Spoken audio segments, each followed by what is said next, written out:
atención al nombre de este evento, que es innovación creativa. La innovación creativa es un concepto digamos, congrega dos grandes elementos, que es la innovación y la creación. Pero no necesariamente lo que es innovador es creativo y lo que es creativo es innovador. ¿Cuál es el elemento clave en todo esto?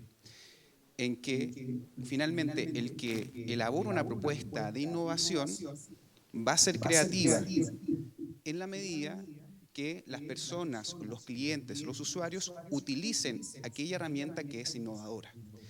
De esa manera es creativo. El video que teníamos ahí y que por problemas técnicos no se puede, digamos, visualizar, ahí está, es un sonido. Y yo quisiera que prestemos atención porque ese sonido es innovador y creativo. Veamos si se puede.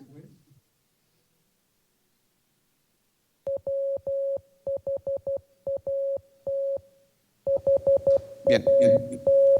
Ustedes se preguntarán qué es esto. Fíjense que esto fue innovador y creativo, por ahí está bien, hace 178 años. Es el código Morse. Y en ese entonces marcó un hito. Fue parte de la segunda revolución industrial, donde finalmente fue posible establecer comunicaciones de puntos lejanos. Es decir, por ejemplo, el primer mensaje que se realizó fue en Washington hacia Baltimore, 60 kilómetros, y el mensaje que se transmitió fue lo que ha hecho Dios, citando a Números 23:23 de la Biblia. Y desde ahí en adelante han transcurrido una serie de cambios dentro de la humanidad, ¿verdad? 33 años más tarde se crea el teléfono y ya no es posible comunicarse vía electrónica, digamos, a través de esta línea de teléfono. Después, 96 años más tarde, se crea el teléfono celular y ya es posible comunicarnos vía inalámbrica. Señalo estos hitos porque todos estos han sido innovación creativa, donde se ha realizado una propuesta y los usuarios han terminado consumiendo lo que hoy día ya conocemos, ¿verdad?, como la conectividad. Desde el día de ayer se ha estado hablando respecto de una serie de elementos que son importantes para comprender qué es la innovación creativa, sobre todo en el sector público. Por ejemplo, se habló bastante de lo que es la primera revolución industrial y la cuarta revolución industrial. En el fondo se marcaron hitos donde la sociedad comenzó a cambiar sus modos de vida.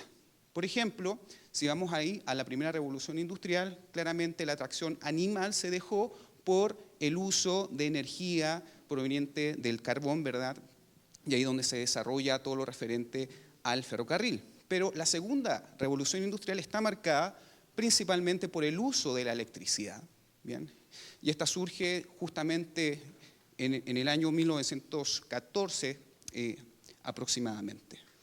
Posteriormente está la tercera revolución industrial, que ya tiene que ver más bien con el cómo nosotros, que históricamente transmitimos conocimiento, primero a partir de piedras, ¿verdad?, la humanidad, posteriormente fue el papel, con la imprenta, y después todo esto lo llevamos finalmente hacia la computadora.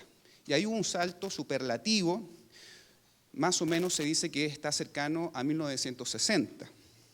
Y después finalmente está la cuarta revolución industrial, que tiene que ver con la conectividad, con la interoperabilidad, con los datos, pero también con la robotización, con esta diseminación de la frontera de lo digital con lo humano y también con lo físico, lo biológico.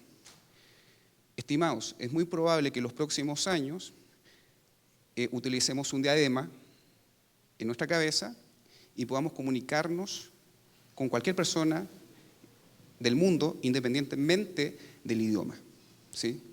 Porque la tecnología, dentro del contexto de la tercera revolución industrial, ha llegado a ese nivel, y lo vamos a ver prontamente. El tema es que uno tiene que preguntarse lo siguiente: ¿dónde estamos nosotros y cómo lo hacemos para innovar en el sector público? Porque de repente esto es un conocimiento muy lejano. Y fíjense que hay una brecha, hay un camino que está roto y que tenemos que ver cómo lo saltamos, cómo pasamos hacia adelante. Y justamente no podemos hablar de cuarta revolución industrial que ha llegado al sector público, porque no es así. Bien. ¿Podemos hablar acaso de Machine Learning, de Big Data? ¿Sí? Me parece que no, por el momento. Porque eso es parte de la cuarta revolución industrial. Nosotros estamos aún en la tercera. ¿Sí? Aún estamos haciendo esfuerzos para poder llevar lo que se hace en Word, Excel, a una base de datos en la nube. Digamos, ya no está la discusión de que hay funcionarios públicos que no quieren pasar del papel y lápiz a la computadora. No, sino que ahora es cómo lo hacemos para llevar todo esto en la nube. ¿Y por qué es importante? Porque si lo hacemos, vamos a generar datos, estándares de datos, una estructura de datos elemental que nos va a permitir construir buenas estadísticas, indicadores, información y desarrollar inteligencia. Pero necesitamos una estructura de base de datos, sistemas de información, ¿verdad? Entonces, es ahí donde está la brecha, en el sector público. Ahora, estoy describiendo más o menos el problema. Y ahora tenemos que pensar en la solución, ¿verdad? No nos quedemos en el problema, sino que pensemos prospectivamente. Y es acá donde para mí es importante hablar de un proyecto que se llama Incentiva, que es Iniciativa Centroamericana para una Inversión con Valor Agregado. Este proyecto nace en el corazón de la Iniciativa Global de Gestión del Riesgo de Desastres de la GIZ, es ejecutada por el ICAP y tiene un alcance regional para fortalecer a los sistemas nacionales de inversión pública de Guatemala, Honduras, El Salvador, Nicaragua, Costa Rica, Panamá y la República Dominicana. Este proyecto se inició el año pasado y está llegando ya a su término. Si bien es un proyecto que está focalizado concretamente en la inversión pública, muy clave, se han desarrollado herramientas que pueden ser utilizadas en el sector público. Y estamos hablando que son bienes públicos regionales, por lo tanto son gratuitos y se puede utilizar por los países de la región independientemente de la institución. ¿Les parece interesante? Vamos a conocer un poquito más de qué es el proyecto Incentiva. Acá podemos ver nosotros cuáles fueron los entregables de este proyecto que ya está culminando. Y principalmente yo quisiera centrarme en dos grandes hitos, ¿no? Primero es una serie de compromisos que se desarrollaron desde el año pasado en la República Dominicana, donde se firma la Carta de Punta Cana, donde los países se comprometen a avanzar hacia el desarrollo de inversiones públicas resilientes, sostenibles, inclusivas, y también en el uso de tecnologías, ¿verdad? Para poder dar este salto en esa brecha, en ese abismo que hay entre la tercera y la cuarta revolución industrial. Y otro tiene que ver justamente con los medios tecnológicos para poder concretizar aquello. Entonces es ahí donde el proyecto Incentiva desarrolló una herramienta tecnológica que se llama Incentiva Groupware. Incentiva Software de Grupo es una herramienta que permite a los funcionarios públicos formular sus propuestas de proyectos en un ambiente colaborativo, siguiendo las guías metodológicas de cada país, generales o específicas, y generando, por supuesto, un ambiente en la nube que permita hacerle seguimiento a las inversiones desde la fase de preinversión. ¿Bien? Y no tan solo eso, sino que también hay un geoportal donde es posible hacer análisis de riesgo y de cambio climático. ¿Bien? Eso es, digamos, a grandes rasgos lo que es Incentiva. Y ya estamos llegando a la fase final de este proyecto en el ICAP, y estamos por comenzar lo que es la implementación de Incentiva Groupware. De repente, cuando uno conversa de estos temas que son a veces abstractos, es importante poder comprender para qué nos sirve. Siempre se ha enfatizado acá para qué nos sirve. Y esto nos sirve para dar un salto cualitativo de lo que fue y de lo que es, digamos, el uso del paquete de Microsoft Office y ya pasar a la nube. ¿Sí? Naturalmente, acá hay tres componentes. El primero es el software, el segundo es el hardware y también el humanware. Y es ahí donde el ICAP, el Instituto Centroamericano de Administración Pública, ofrece la posibilidad de capacitar a todas aquellas personas o instituciones, mejor dicho, que requieran utilizar este software. Ahora, yo no tengo tiempo para exponer, digamos, los detalles del software, ¿bien? Pero yo sí quisiera, en este minuto, poder compartir testimonios. Yo creo que Los testimonios hablan más que mis propias palabras y sobre todo de personas que trabajan a diario en esta función de revisar proyectos de inversión pública, proyectos que han sido formulados en los 7 países. Entonces yo les invito a que podamos acá poner atención al siguiente video.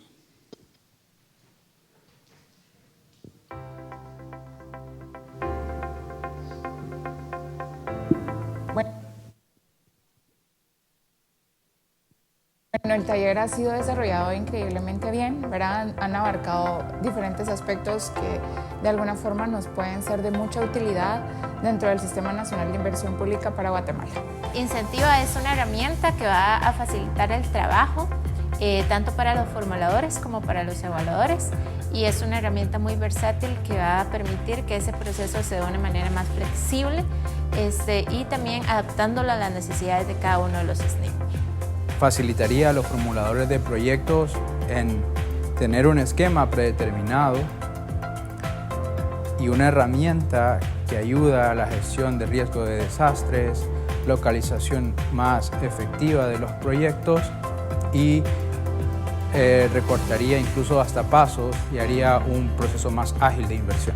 Creo que fue una oportunidad importantísima para dar a conocer dentro del sector de planificación y en concreto de preinversión una herramienta que seguramente va a abonar muchísimo en el fortalecimiento de los sistemas nacionales de preinversión a nivel regional. El taller me pareció bastante práctico, una buena experiencia con una herramienta ideal para lo que nuestro país necesita. Me ha encantado, ha sido un taller excelente. Compartir a nivel de Centroamérica y República Dominicana con nuestras parejas en este tema de inversión pública y en esta herramienta que nos están mostrando.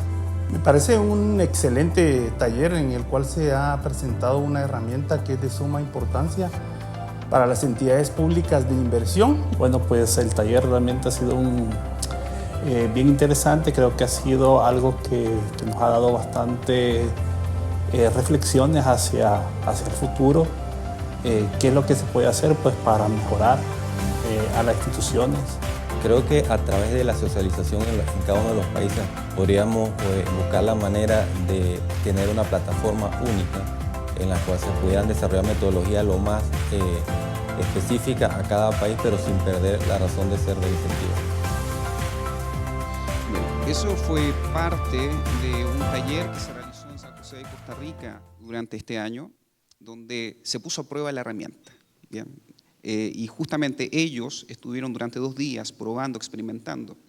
Finalmente, el balance de esa experiencia fue muy positivo, enriquecedor. Se hicieron obviamente algunos ajustes a la misma herramienta para después publicarla y lanzarla oficialmente en Panamá durante este año. Entonces, ya se encuentra disponible para que sea usada principalmente por los sistemas nacionales de inversión pública Incentiva Groupware. Pero no tan solo por ellos. ¿Por qué razón? Porque fíjense que Incentiva Groupware es un software especializado en la aplicación de metodologías. Y acá yo les quiero pedir un favor, que conecten con su función, ¿sí? Porque posiblemente lo que nosotros estamos haciendo es solamente una parte de la aplicación de Incentiva Groupware, que es en inversión pública. Y después vamos a aplicarlo en todo lo que es valoración de daños y pérdidas post-desastres. Pero piensen en ustedes, ¿qué metodologías se están utilizando en el quehacer de su función pública que requieren la aplicación de un sistema de información que contenga todos los datos? Si ustedes logran identificar ese tipo de metodologías que pueden ser llevadas a la nube, aplicarlas, hacerle seguimiento, tener un dashboard, tener información georreferenciada, no importando su contenido, alfanumérica, y también imágenes, lo que fuera. Eso es posible incorporarlo metodológicamente en Incentiva Groupware desde la propia experiencia de usuario, ¿sí? Lo que estoy queriendo decir es que no es necesario utilizar código para poder modificar las estructuras que se forman dentro de Incentiva Groupware, sino que directamente el usuario administrador puede generar estructuras para poder aplicarlas según la metodología que esté utilizando. Concretamente, y ya estoy terminando, se puede generar estructuras metodológicas en la nube.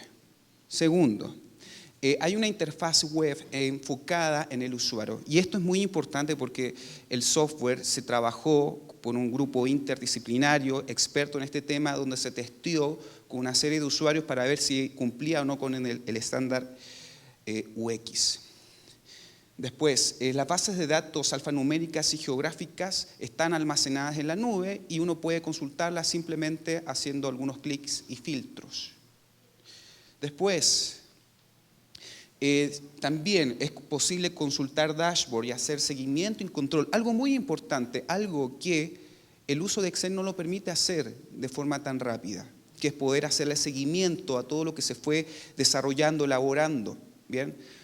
Entonces, lo que quiero decir es que en la nube se ingresan los datos, los cuales son almacenados, y a través de un dashboard, de un panel de control, es posible llamar, hacer consultas desde la propia web y conocer, por ejemplo, en el caso de proyectos de inversión pública, dónde están aquellos proyectos que generan una mayor rentabilidad socioeconómica, por dar un caso, o cuáles, por ejemplo, son aquellos proyectos que están localizados en zonas de riesgo, ¿no? Estoy hablando de información georreferenciada que se puede aplicar de una forma bastante sencilla.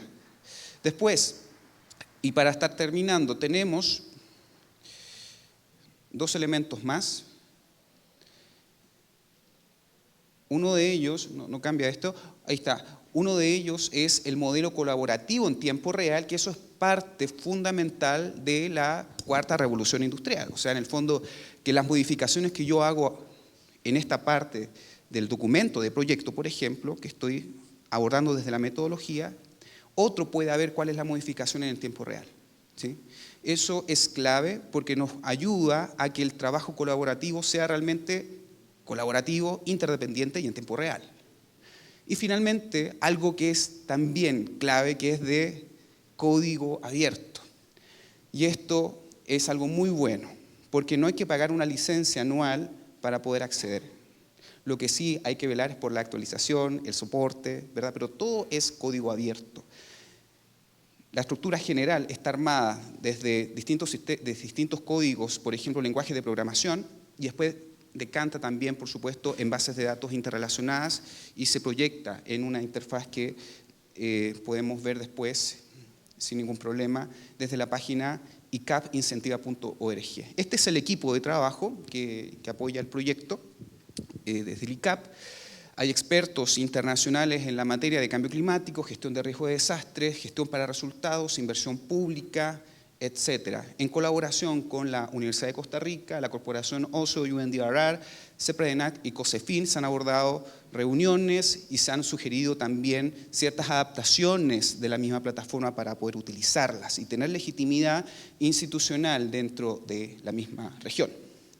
Es muy importante, estimados, que podamos conocer este tipo de herramientas. ¿Por qué razón? Porque fíjense que si uno ve todo cómo ha ido innovando, digamos, la sociedad en el último tiempo, nos vamos a dar cuenta que no todo ocurre en un ambiente cerrado, en un ecosistema cerrado o en una burbuja, sino que ocurre en un mundo donde tenemos entradas y salidas, donde estamos inmersos en un contexto de cambio climático, variabilidad climática, donde hay población vulnerable que necesita soluciones y se necesita información. Y la única forma de poder entregar información concreta y soluciones es con información que tenga una base estructurada, ¿sí? Entonces, lo que debemos pensar nosotros, creo, humildemente, como funcionarios públicos, en cómo agregar valor a lo que ya hay, usando la tecnología, usando lo que tenemos a partir de esta tercera revolución industrial, que son las computadoras, para dar ese salto superlativo hacia la cuarta revolución industrial. Con esta información, y con esto termino, vamos a lograr generar Big Data, análisis de grandes volúmenes de datos e incluso entrenar a máquinas para que nos ayuden a tomar mejores decisiones. Si no hay datos, si no hay estructura de datos, eso es imposible. Eso es imposible, jamás se va a poder, porque el algoritmo va a arrojar demasiados errores si no tenemos datos. Pero si tenemos datos almacenados y podemos tratarlos y aprendemos cómo hacerlo, las soluciones que vamos a entregar van a tener una probabilidad de fracaso menor y vamos a generar finalmente el valor público que la sociedad necesita. Muchas gracias.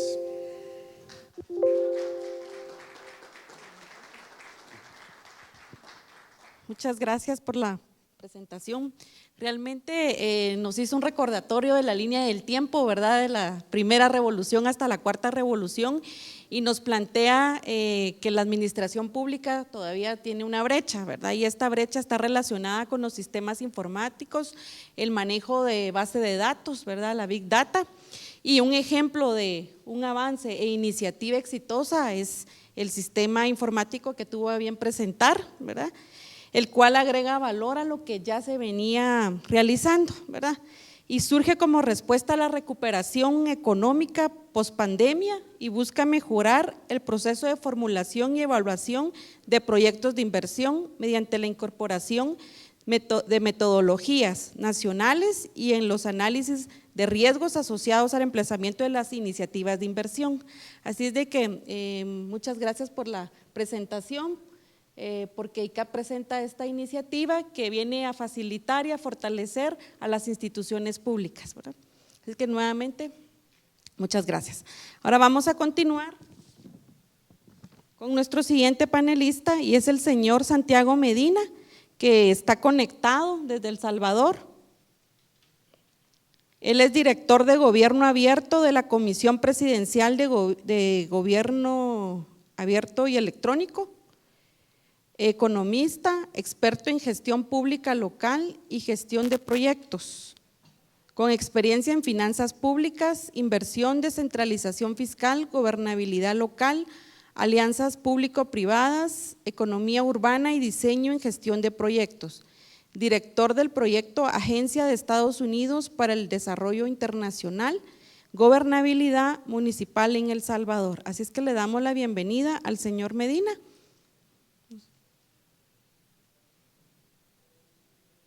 Señor Medina, ya tiene el tiempo para que pueda hacer su presentación. Bienvenido.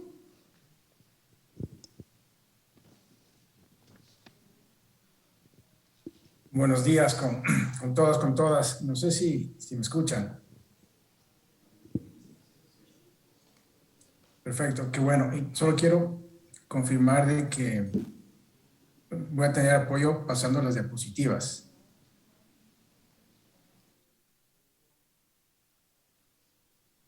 No, yo lo puedo hacer desde acá, perfecto. ¿O no? Solo… Bueno, yo le aviso cuando necesite pasar. Bueno, primero, gracias por la invitación. Un gusto estar en el foro de la función pública, compartir el panel con Iván Cerda, con Gustavo Sánchez y también con Helen Díaz. Qué pena no estar ahí presente, pero bueno, aprovechamos la tecnología para de alguna forma conocernos y comentarles lo que hacemos en el proyecto de gobernabilidad municipal. Y yo les voy a comentar qué es lo que hacemos bajo el contexto municipal actual en el país para las municipalidades de El Salvador y cómo nosotros venimos innovando, agregando valor para poder satisfacer las necesidades de los ciudadanos en una forma eficaz. Pasemos a la siguiente, por favor.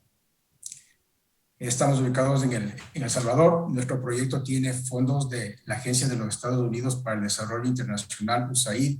El proyecto es de 36.6 millones, inició en septiembre del 2017 y terminará en marzo del 2024. Tenemos 31 municipios beneficiarios, donde está alrededor del 50% de la población del país, alrededor de más de 3 millones de habitantes. Y la mayoría de los municipios con los que trabajamos están ubicados en el área metropolitana de San Salvador, con excepto de Antiguo Cuscatlán. Somos WSP, una empresa contratista, y tenemos un personal de 45 personas. Sigamos, por favor. ¿Cuál es la situación actual de los municipios en El Salvador? ¿Cuáles son sus desafíos? Y yo los llamo los desafíos antiguos, porque el 2021 es importante por los cambios que hay. En El Salvador los municipios no tienen impuesto predial. Eso hace que los municipios dependan de las tasas que se cobran por los servicios que prestan y de los impuestos que se cobran a empresas y negocios. Los consejos municipales y los alcaldes tienen periodos de 3 años. Es un periodo muy corto para haber realizado las obras, los proyectos que se tienen al inicio de la gestión. Muchas competencias locales están en manos del gobierno central. El Salvador es un país pequeño y hay mucha discusión de cuán profundo debería ser la descentralización. Pero, por poner un ejemplo, es muy complicado para un alcalde no tener la competencia y el control de las calles en su jurisdicción. Y, por lo general, siempre una alta dependencia de transferencias del gobierno central, que hacía de que dentro de los ingresos los creaba incentivos para que no crezcan los ingresos propios dentro de los ingresos totales. Pero ¿cuáles son los nuevos desafíos que ahora tienen los municipios en El Salvador? Hay una disminución del 85% de las transferencias del gobierno central. Esto ha hecho que inversiones sociales disminuyan y que los municipios tengan apenas recursos para operar, pagar los sueldos de los funcionarios y que puedan operar.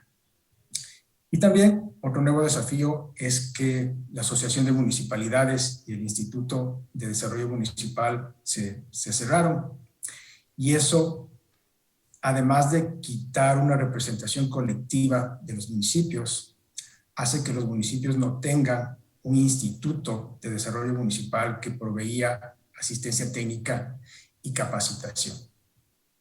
También esto genera oportunidades. Esto ha hecho que, por ejemplo, nosotros esta semana vamos a firmar un convenio con el ICAP para que todas nuestras metodologías, todas nuestras herramientas estén en la biblioteca virtual del ICAP, y esto esté disponible no solo para El Salvador, sino para toda la región. Así que estamos muy contentos con eso. Agradecemos al ICAP que podamos haber llegado a este acuerdo, y también agradezco la invitación para esta ponencia. Como decía, 31 municipios beneficiarios. Pasamos, por favor. Arrancamos con 11 en un primer grupo y ahora estamos con 20 en un segundo grupo. ¿Cuál es el portafolio de servicios que tenemos? Y nos concentramos en 3 grandes áreas. La primera es el incrementar ingresos municipales, como ustedes vieron. El hecho de que hayan decrecido tanto las transferencias del gobierno central demanda de que los municipios sean muy efectivos en incrementar ingresos propios. Ahí, ¿qué hacemos? Actualizamos catastros tributarios, modernizamos las unidades de administración tributaria municipal y actualizamos las ordenanzas de tasas y propuestas de reforma tributaria. Nuestra segunda área es fortalecer la provisión de servicios, los servicios más importantes que los municipios proveen. El registro del estado familiar, centros de atención ciudadanos, mercados municipales, alumbrado público, cementerios, manejo de residuos sólidos y comunicación. Y nuestra tercera área es la revitalización de centros históricos. Trabajamos con San Salvador, San Miguel y Santana, los municipios más grandes del país, para que se conviertan en núcleos urbanos dinámicos que fomenten el crecimiento económico y generen arraigo en el país. Y además, pudimos apoyar en la prevención del COVID entregando equipos e insumos a nuestros municipios para prevenir los contagios. Todo esto en un contexto de gobernabilidad. Nosotros somos un proyecto de gobernabilidad donde proponemos y hacemos que los ciudadanos, el sector privado participen, dialoguen con los funcionarios municipales, lleguen a acuerdos comunes, en forma conjunta se pongan objetivos y luego analizar si esos objetivos se cumplieron o no. Eso genera transparencia, hay contraloría y eso a la vez genera más participación, y esto es un círculo virtuoso que genera gobernabilidad. La siguiente, por favor.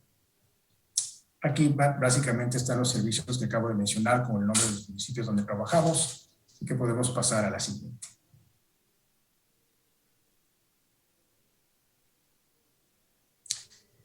Gracias.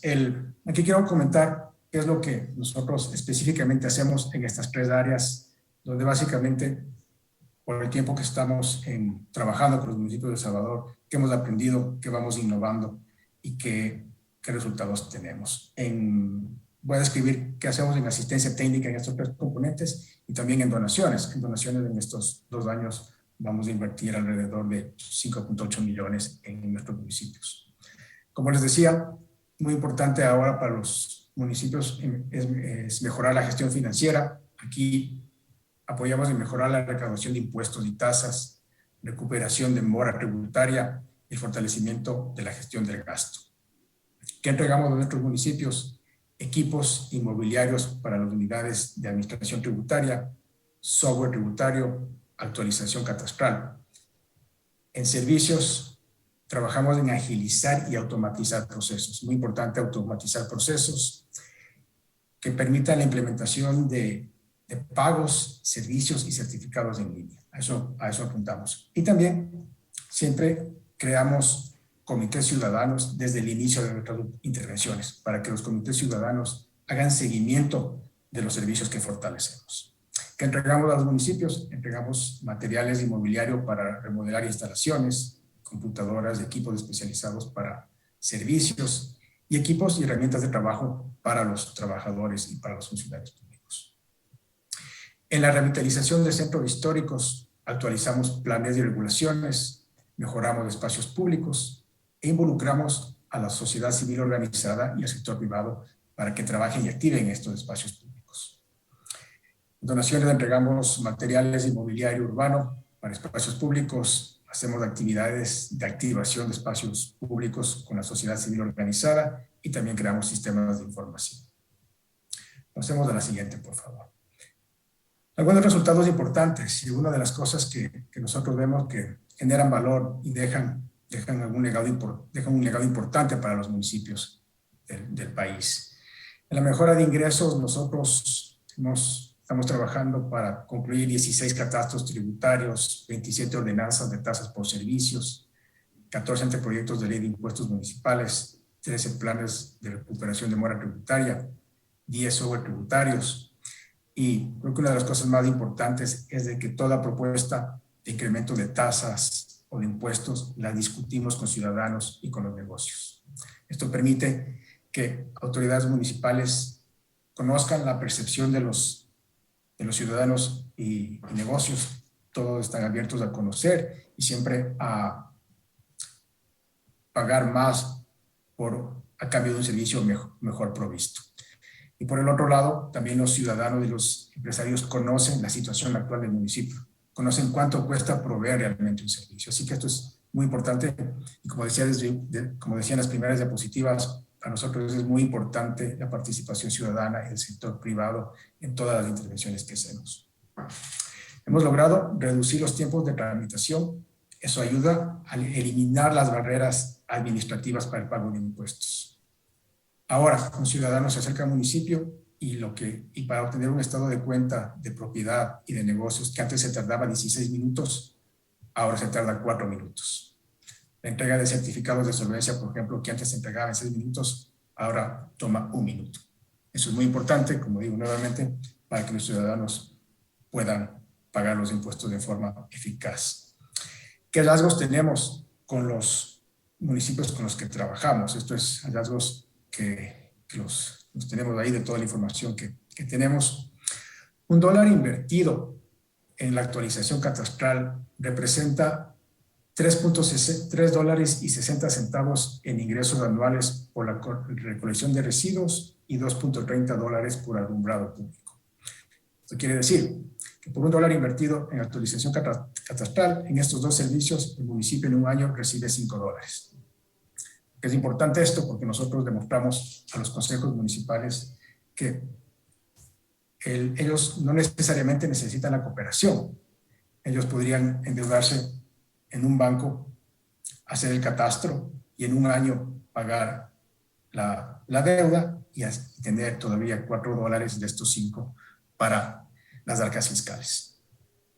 Estos ingresos adicionales representarían un 10% de ingresos en los ingresos propios. Y otro hallazgo importante es que si los municipios cubren sus sus costos con tasas, los ingresos de fuente propia se incrementan en 1/3 o en un 33%. Sigamos, por favor. ¿Qué resultados tenemos en servicios municipales? En mercados municipales formamos comités de vendedores. Ustedes saben el rol importante que tienen los vendedores en los mercados, porque ellos son parte de la provisión de servicios, son parte del municipio, pero también son usuarios que pagan tasas por los puestos que tienen. Hemos entregado más de 100 POS, los dispositivos similares a los que tienen los negocios comerciales para cobrar con las tarjetas de crédito. 102 de estos dispositivos para que las municipalidades puedan cobrar mejor los servicios. Capacitamos a 230 vendedores en mercados, en habilidades blandas, finanzas, cómo hacer un mejor marketing de sus productos, cómo atender mejor a los clientes, y en su mayoría son mujeres. En recolección de residuos sólidos, optimizamos rutas, los apoyamos entregamos nosotros GPS, apoyamos de mapas georreferenciados para que estos mapas georreferenciados se conecten con catastros y haya una óptima recolección. Entregamos mini cargadores para que se puedan remover escombros, básculas para que sepan los municipios cuánto tonelaje generan, gambuzas y bombas para que puedan destapar alcantarillados y en épocas de invierno no se taponen. Planes de mantenimiento de camiones y equipos. Nosotros sabemos que uno de los principales problemas que siempre se tienen en desechos sólidos es que los equipos, los camiones están parados porque no hay repuestos, porque no hay mantenimiento. Nuestros municipios tienen esos planes para evitar eso y siempre nos conectamos con la parte de presupuesto para que esos fondos estén ahí en los siguientes años. En el registro del Estado familiar tenemos 350,000 expedientes en proceso de digitalización y tenemos evidencia de una disminución del 63% en el tiempo de procesamiento de certificaciones de nacimiento, matrimonio y defunción. Y estamos entregando una hoja de ruta de trámites en línea. En alumbrado público, más de 1,500 lámparas entregadas a 6 municipios para mejorar espacios públicos. Eso da seguridad, eso es incluyente. Y además tenemos evidencia de que reduce la planilla eléctrica de los municipios. Cementerios, luego de la pandemia se hizo muy importante el trabajo en cementerios, no existe información y nosotros trabajamos en generar bases catastrales para conocer cuántos nichos hay, cuáles son los propietarios y qué provisiones se tiene para continuar con los espacios en los cementerios o crear otros cementerios. La siguiente, por favor. Y ya vi la advertencia del tiempo, así que voy a ser un poco más rápido. Revitalización de centros históricos. Hemos hecho 3 planes estratégicos en San Miguel, San Salvador y Santana con una alta participación ciudadana. ¿Qué es lo importante acá? Por sí solo, renovar espacios públicos no es importante si es que no los activamos, si es que no hacemos que sean incluyentes, que estén ocupados, que los ciudadanos lo visiten. Eso es lo que hacemos en los municipios. Tenemos talleres de bellas artes durante los fines de semana con jóvenes y niños. Tenemos eventos de danza, de música. En Santana, por ejemplo, han participado más de 1,000 ciudadanos y capacitamos a empresarios para que mejoren su competitividad y atención al cliente en rutas turísticas. Una cosa muy importante que no quiero dejar de mencionar, a todos los municipios apoyamos con comunicaciones. Comunicación es muy importante, todos lo conocemos. Si es que no se comunica, los ciudadanos no conocen. Y hay que tener una permanente comunicación con los ciudadanos. Así que nosotros apoyamos a los departamentos de comunicación municipales a que hagan de una mejor manera su trabajo, más efectiva. Apoyamos campañas municipales y capacitamos a los funcionarios en temas específicos como comunicación en crisis y comunicación digital. Como les dije, hemos logrado entregar más de 20,000 equipos de insumos para evitar contagios del COVID y también damos liderazgo, capacitación y liderazgo. La siguiente, por favor. Y termino con esto. ¿Qué recomendaciones nosotros podemos dar que a través de lo que hemos aprendido, de lo que los municipios aprenden con nosotros, es qué valor público se entrega y qué se puede ir mejorando con el tiempo? La primera recomendación es siempre involucrar a la ciudadanía, a las organizaciones de la sociedad civil y al sector privado desde el inicio de las intervenciones. Si los funcionarios municipales no van de la mano con la ciudadanía, siempre las cosas son más complejas. Y además es una oportunidad para los funcionarios conocer la situación, para los funcionarios exponer la situación actual de los municipios. Lo segundo es crear mejores condiciones de trabajo para los empleados y trabajadores municipales. El mejor ejemplo es el de desechos sólidos. Ahí nosotros creamos nuevas instalaciones para que los trabajadores de desechos sólidos tengan lockers, por ejemplo, tengan duchas donde puedan asearse, tengan espacio donde puedan desayunar, almorzar, cosas que por lo general no tienen. Eso mejora la productividad y mejora también la motivación del personal. Facilitar el pago de impuestos y tasas, como les decía, no es suficiente con hacer nuevas ordenanzas, hacer nuevos impuestos, si es que no creamos las facilidades para que empresas y ciudadanos puedan acercarse a pagar al municipio o incluso lo pueden hacer en línea. En ese mismo sentido, automatizar y digitar procesos es muy importante. Siempre hay que procurar avanzar en la provisión en línea. Ahora la tecnología está a la disposición de todos y es más fácil hacerlo. Generar información automática para la toma de decisiones. Esto es muy importante. Nosotros trabajamos en fortalecer unidades de desarrollo económico, unidades de información. Conectamos mapas georreferenciados con el catastro para que los municipios sepan cuántos activos tienen y puedan así tomar mejores decisiones. Y finalmente, siempre realizar intervenciones costo efectivas. El hecho de que los municipios de El Salvador están bajo mucha presión por sus propios ingresos, hace que toda intervención debe ser costo efectiva. Nosotros trabajamos en determinadas áreas, los sectores, para generar capacidades en los funcionarios municipales y que ellos puedan replicar lo que aprendieron en otras áreas y sectores. Esas son las recomendaciones que podemos dar. Nuevamente, gracias por invitarnos a participar y dar a conocer lo que nosotros hacemos, y estamos a las órdenes para cualquier información que todos ustedes tengan. Buenas tardes. Un aplauso para el señor Santiago Medina. Muchas gracias por su presentación. Ya lo estamos conociendo en pantalla, ¿verdad? Realmente el proyecto de gobernabilidad municipal es otro ejemplo de innovación creativa de los servicios públicos. Sabemos que no solo El Salvador, sino que todos los países de la región a nivel territorial carecen de recursos. Entonces, el innovar para el aumento de los ingresos municipales, pero no solo para el incremento de ellos, sino la ampliación de los servicios, la mejora de la atención de los ciudadanos a través de estos, puede hacer a través de las iniciativas que se han implementado en este proyecto. Agradecemos al señor Medina por su presentación y dejo en el uso de la palabra a nuestro siguiente panelista, que es el señor Gustavo Ernesto Sánchez Briticá, jefe del componente de ingresos y cooperación regional, innovación desde la gobernanza financiera. Es economista con especialización en desarrollo económico, administración tributaria y transformación digital en gestión pública.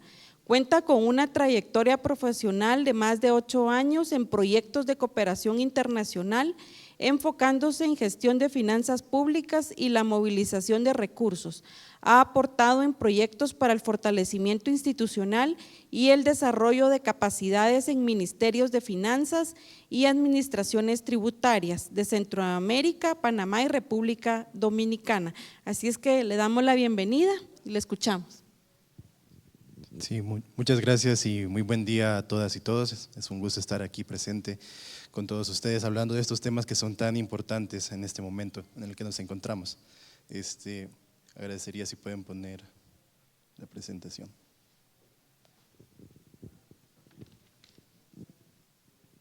Y bueno, mientras resuelven eso, quizás un poco de la Unión Europea en lo que consiste esta innovación. Resumiendo, llegando al punto clave, es que son aquellos servicios o la modernización de servicios, procesos que generan un valor agregado a la sociedad y a la población en general. Ese valor agregado es la meta donde tenemos que trabajar o hacia donde se enfoca también el proyecto. Y esto nos lleva a preguntar nuevamente, ¿cuál es la importancia de trabajar con la innovación en estos momentos? ¿Cuál es la importancia de trabajar tanto en este tema en este momento? Y bueno, nos encontramos en una situación muy compleja,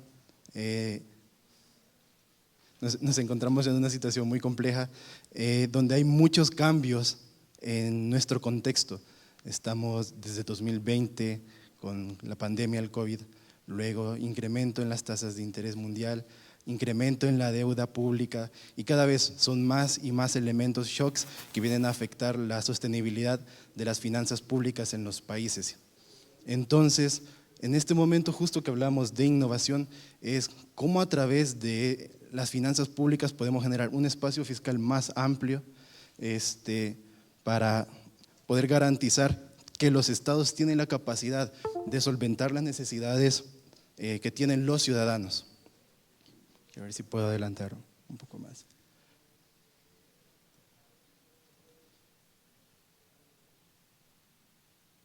Y bueno, esto es a lo que llegaba. En esta parte que estamos ante un futuro incierto por todo el contexto en el que nos encontramos.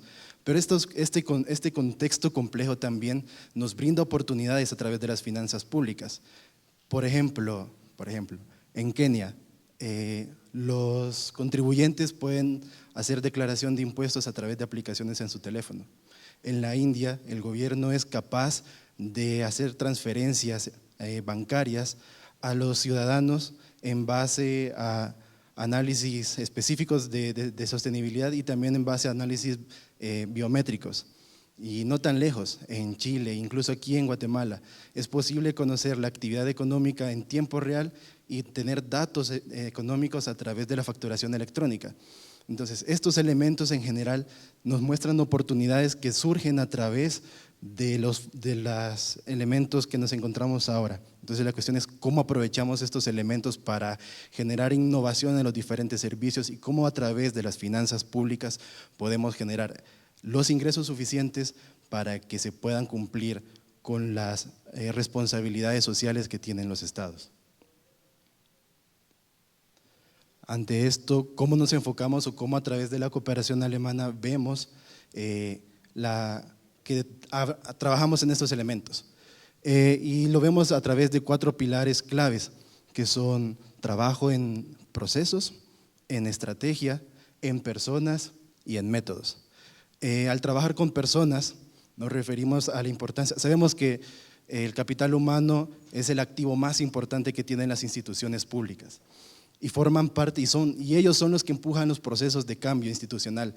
Creo que hoy han mencionado mucho la importancia de generar cultura organizacional, este cambio organizacional y cómo es el personal o las personas que empujan estos procesos en las administraciones públicas para generar proyectos sostenibles en el tiempo.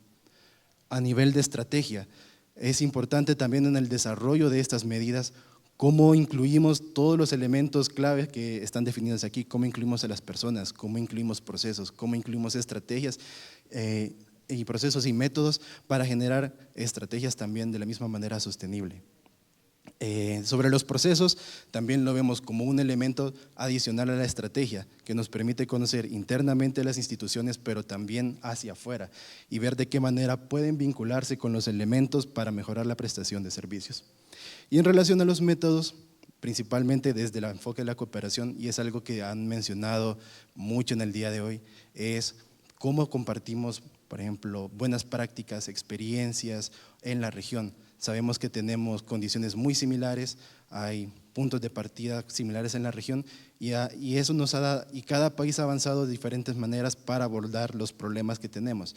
Entonces, una buena práctica del proyecto es a través de los métodos de compartir experiencias y generar estos intercambios para fortalecer los conocimientos y la gestión en general. Entonces, voy a exponerles brevemente algunos de los casos de éxito que hemos tenido desarrollado en el proyecto. Principalmente, me voy a centrar en el área de la modernización de la administración tributaria. Es interesante porque justo hablaban hace un momento de cómo se utiliza Big Data o inteligencia artificial, análisis estadístico para mejorar la gestión de las administraciones públicas. Y esos son justo algunos de los temas que nosotros hemos trabajado y con una de nuestras contrapartes claves, que es la SAT de Guatemala. Hemos trabajado muy fuerte el tema de Big Data y también análisis como de prestación de servicios, mejora en los canales para prestación de servicios, entre algunos específicos.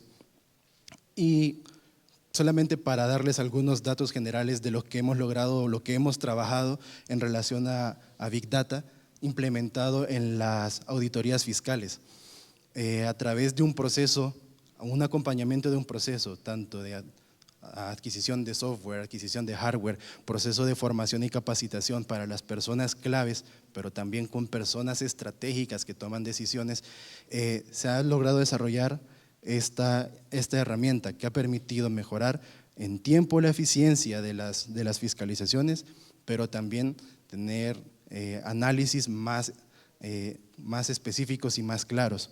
Esto ha tenido una estimación potencial de recaudación de entre 9 a 12 millones de dólares, y son procesos que están en ejecución. Mucho de esto depende también, pues, de los elementos legales y los recursos legales que están en el país, pero ya vemos como un impacto específico del análisis del Big Data implementado en los procesos de fiscalización. Acompañado a eso, pues la capacitación de alrededor de 400 funcionarios en análisis a diferentes niveles sobre el uso de esta herramienta específica para el análisis de datos. Otro ejemplo que hemos trabajado, y esto ya es a nivel regional, es la plataforma para intercambio de datos fiscales en la región. Justo hablábamos de la importancia de tener datos claves estandarizados que ayudaran a las autoridades a tomar decisiones en base a datos. Entonces, conjunto a Secocefin, estamos desarrollando diferentes pruebas pilotos con diferentes países para estandarizar una plataforma donde se puedan plantear, se puedan definir datos macroeconómicos y fiscales que le permitan a las diferentes autoridades tomar decisiones rápidas en base a datos específicos de cada país o de la región, y que permita también la comparación entre los mismos. Sabemos que la generación de estadística es uno de los retos más grandes que tenemos. Hay diferentes metodologías y el reto es la estandarización, pero estamos avanzando en pro de ello.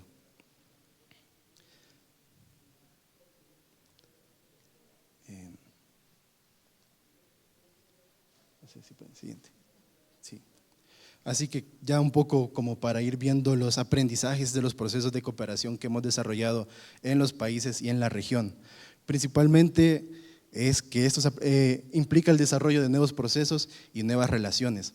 En las administraciones públicas no solamente es un desarrollo interno, sino también cómo se vinculan con otros usuarios, por ejemplo, el sector privado, otras administraciones de otros países que puedan compartir experiencias. Entonces, es un proceso que requiere que se relacionen con diferentes actores en los temas. Es un proceso de constante aprendizaje, no hay una fórmula secreta para lograr resultados, y eso mismo no nos debe desanimar, sino que incentiva a generar nuevos procesos que cambien y que siempre van a estar adaptándose a cómo cambia el contexto específico en cada momento del tiempo. Uno de los temas más importantes es que implica un cambio en la cultura de la organización, cómo se entiende la innovación, cómo se involucran a los diferentes actores específicos, cómo involucro al personal que está trabajando los temas y cómo entiendo la innovación y la prestación de servicios, que es brindar un servicio centrado en las personas. Todo ese tipo de preguntas clave son los que son necesarios para los procesos de innovación. Adicionalmente, que estas herramientas tienen que ser a reaccionar de manera ágil y adaptativa. No nos podemos quedar esperando a qué va a pasar, sino que también tenemos que ser propositivos, o cuando hay cambios específicos en los contextos, ver de qué manera se puede reaccionar de manera ágil. Y el último, como aprendizaje clave, puede sonar raro, pero equivocarse está bien. Y creo que es una de las partes que no se habla de la innovación. Parte de innovar o parte de innovar es fracasar. Un ejemplo claro es un inventor muy famoso, Thomas Edison. Él decía, no fallé, encontré 999 formas de cómo no hacer una bombilla. Entonces creo que ese mensaje es clave y es importante. Dentro de la innovación es normal fallar. Lo que no es normal es repetir los errores. O sea, repetir el mismo error, el mismo fallo, esperando que tener mejores resultados, repitiendo las mismas acciones. Entonces, son elementos que consideramos claves en los aprendizajes de estos procesos de innovación. Y a manera de conclusión, ya para ir cerrando, la crisis nos ha dejado claro dos cosas principalmente: que el sector público es fundamental para lograr garantizar la estabilidad y el bienestar de la sociedad, pero también que los gobiernos sí tienen la capacidad para transformarse y adaptarse rápidamente a estos cambios. La innovación también es una habilidad de pensar y actuar de formas nuevas, y también también es de llevar las ideas a elementos tangibles. Y el último, de los últimos, también es que las administraciones públicas no pueden estar alejadas de la sociedad. Estamos en una sociedad tan hipervinculada, hiperconectada, es una sociedad de conocimiento, y ahora las administraciones no pueden dejar de lado a los usuarios. Entonces, como grandes conclusiones de estos procesos de innovación. De manera general, como cooperación o como elementos claves que vemos para el desarrollo o el fortalecimiento de las administraciones en general, vemos la importancia de la vinculación de los organismos de cooperación, las diferentes administraciones públicas, la ciudadanía, para trabajar en conjunto y generar propuestas que puedan generar elementos de respuesta que sean realmente sostenibles y que apoyen también a la recuperación económica y sostenible. Eso sería. Gracias. Muchas gracias, un fuerte aplauso para el señor Ernesto Sánchez, ¿verdad? Realmente es interesante poder escuchar el proyecto La Buena Gobernanza Financiera, porque nos permite apreciar la innovación creativa desde la gestión financiera, ¿verdad? En el ámbito de fiscalización, tributario, financiero y económico. Es decir, que la innovación creativa no está únicamente arraigada para un ámbito específico, sino en toda la vida de la administración pública, ¿verdad? Y también me pareció muy interesante, ¿verdad?, la reflexión que nos trae que las instituciones públicas deben prepararse, anticiparse a un futuro incierto, y pues el señor Sánchez empieza con esa diapositiva, ¿verdad? El futuro es incierto, por lo tanto las instituciones deben plantearse escenarios y estrategias que permitan garantizar los recursos financieros y económicos para atender las necesidades de la población, ¿verdad? Así es que muchas gracias por la presentación. Tendríamos ahorita un tiempo para preguntas del público que está acá presente.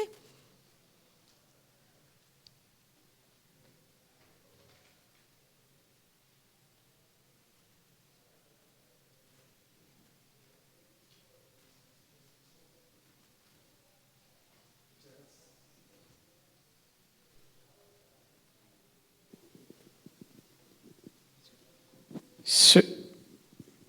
Perdón, buenos días. Tengo dos preguntas. Uno va enfocada a Iván Cerda y la posterior es hacia Santiago Medina. Con relación a poder nosotros elaborar un mapa de necesidades a nivel nacional, ¿cuál sería la estrategia más adecuada para poder hacer un estudio de necesidades a nivel del área de deporte, recreación y educación física, tomando en cuenta las necesidades que se dan dentro de las comunidades que tenemos en cada uno de los departamentos y por lo tanto en cada municipio? Y para Santiago Medina, ¿cómo solventaron ustedes la diferenciación geográfica de cada departamento, sabiendo que en Guatemala también hay áreas y regiones que cada una se diferencia con base a sus propias necesidades? Muchas gracias. ¿Cuál es su nombre? Perdón. Víctor Morataya. Don Víctor, bueno, gracias por su pregunta. A mí me parece que antes que todo es muy importante desarrollar un estudio de línea base o un diagnóstico que pueda fijar cuál es la realidad actual, cuál es la situación actual y hacia dónde se quiere llegar, ¿sí? O sea, no tan solo definir lo que ya existe, sino que hacia dónde quiero llegar. Y considerando, por supuesto, también cada uno de los instrumentos que se tenga a disposición en el territorio, instrumentos de carácter indicativo, de carácter normativo. Y una vez que se traza todo este panorama a partir de un diagnóstico y de una propuesta hacia un futuro, creo que es fundamental desarrollar un trabajo principalmente con las comunidades para poder levantar, digamos, esa información valiosa que muchas veces no se encuentra en un nivel de toma de decisiones. Entonces, cuando queremos involucrar a la comunidad en todo un tema de por ejemplo, desarrollo de deporte de calidad de vida, lo que se requiere necesariamente es generar un proceso de gobernanza, bien, un proceso de gobernanza de interdependencia entre actores. Y es ahí donde es importante convocar a las personas que tienen el conocimiento respecto de lo que es la salud, el conocimiento deportivo, pero también cuál es el estado actual de la sociedad y de los niños que finalmente van a ser los beneficiarios, ¿no? Pero no tan solo eso, sino que también es clave informar, capacitar y generar capacidades en la población. Y que no sea tampoco una intervención puntual, sino que pueda ser parte de un sistema mayor de propuestas y de conocimiento, ¿no? Creo que eso es fundamental, que justamente el plan que se pueda elaborar pueda tener un programa de capacitación, ¿no? Para las personas que están en el territorio. Y todo eso, fíjese, don Víctor, es posible trabajarlo desde la nube, desde herramientas digitales. Eso yo creo que es la gran oportunidad que tenemos hoy en día, ¿no? Y que a veces no dimensionamos correctamente.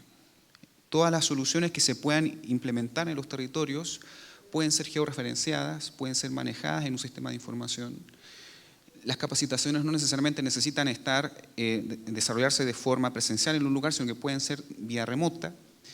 Y todo queda almacenado finalmente. Y cuando yo quiero revisar conceptos, revisar qué es lo que se recomendó, qué fue lo que se entregó, es posible hacerlo cuantas veces uno quiera, ¿no? Con la posibilidad que hoy día nosotros tenemos. Entonces, para que un proceso, y finalizo con esto, sea exitoso, requiere legitimidad por parte de la comunidad y participación por parte también de ella, y que se generen las interdependencias necesarias para que finalmente el producto sea acorde a las necesidades, a las expectativas, pero también orientada desde el aparato estatal en este caso, ¿bien?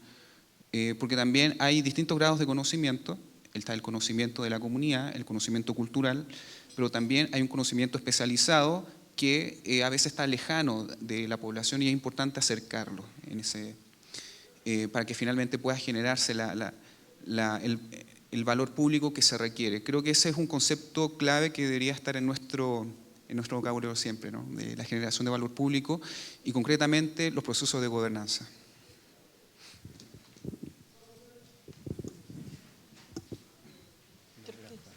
Sí, para el señor Medina, que está conectado.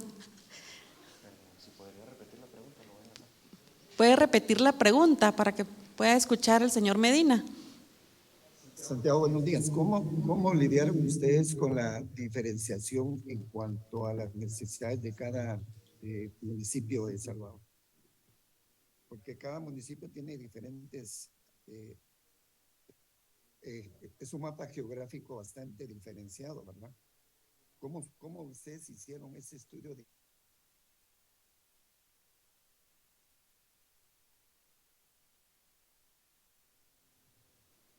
Gracias por la pregunta y por repetírmela, que no escuché bien cuando la hicieron.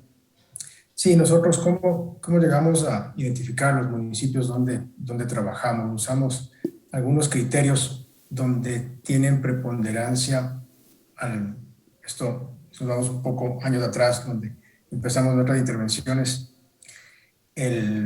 Varios criterios, como decía, los que tienen más importancia en violencia, donde también teníamos localidades donde había mayores índices de violencia. Y también apuntamos mucho a crear polos urbanos de desarrollo, donde hay una mayor concentración de ciudadanos. Es por eso que estamos en la mayoría de municipios alrededor del área metropolitana, en el área metropolitana de San Salvador, donde está la mayor parte de la población, donde los temas son más complejos. Y también trabajamos en los otros polos, en Oriente, en San Miguel, y en el Occidente, en Santana, y en municipios que están alrededor, siempre buscando de que se creen estos polos urbanos integradores. Además, también nosotros lo que nosotros vemos antes de intervenciones son ver el tejido social, como si hay presencia de ciudadanía que se organice, que permita hacer el trabajo, que complemente el trabajo con los funcionarios municipales. Y el otro tema es cómo ver que esto a la final crea arraigo y mostrar de que lo que se hace con la municipalidad y con la presencia de ciudadanos en la toma de decisiones se crea arraigo dentro de las municipalidades para que todos los ciudadanos se sientan parte del municipio donde nacieron, donde trabajan y donde viven. Y finalmente también nosotros vemos cómo están las finanzas municipales, la provisión de servicios, donde hay espacio para mejorar dentro de las actividades municipales. Así que básicamente eso, como acabo de decir, hay temas preponderantes, seguridad, cómo crear polos urbanos para que haya complementariedades entre municipios, y luego temas específicos que nos permitieron identificar dónde realizar nuestro trabajo. Muchas gracias. Si no hay otra pregunta, sí.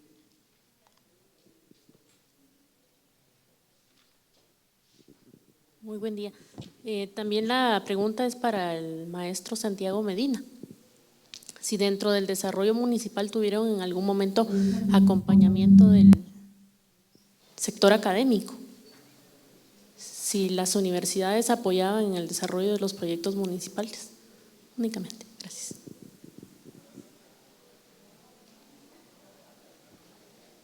Señor Medina, ¿pudo escuchar la pregunta?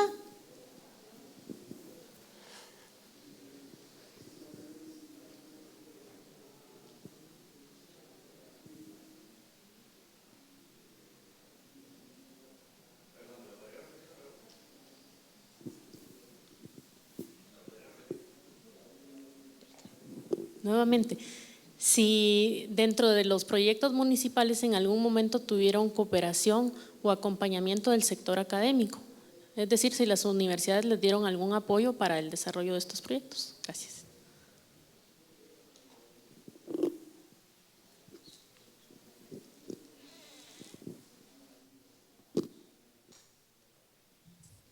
Sí, gracias, escuché la pregunta. Sí, en nuestro trabajo del día a día sí, nos trabajamos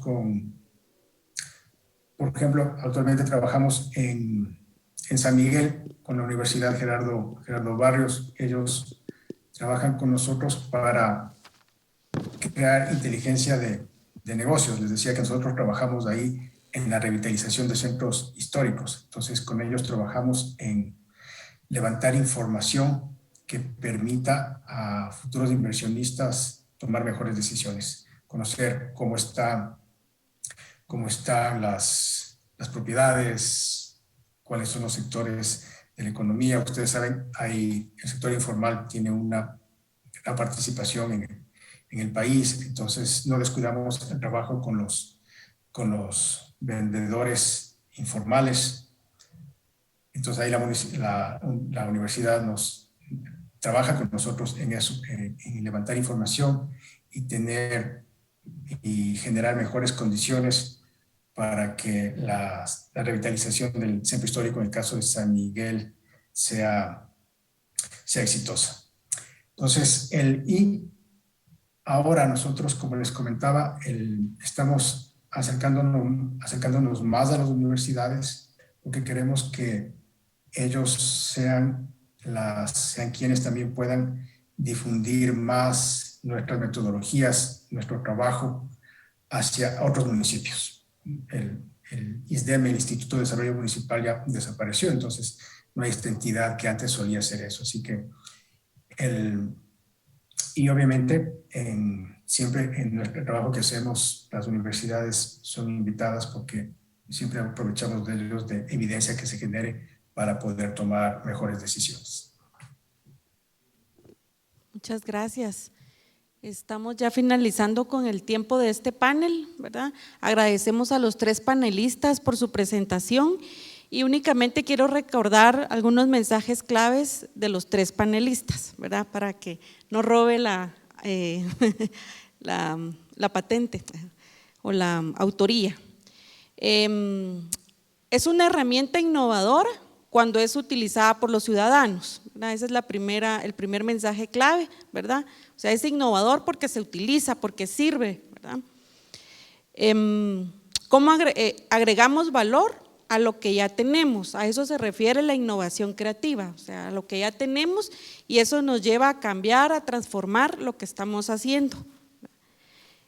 Todas las acciones que se implementan deben de estar dentro del marco de generar gobernabilidad o fortalecer la gobernabilidad a través de la promoción de la participación ciudadana y también en la atención a las necesidades de los ciudadanos.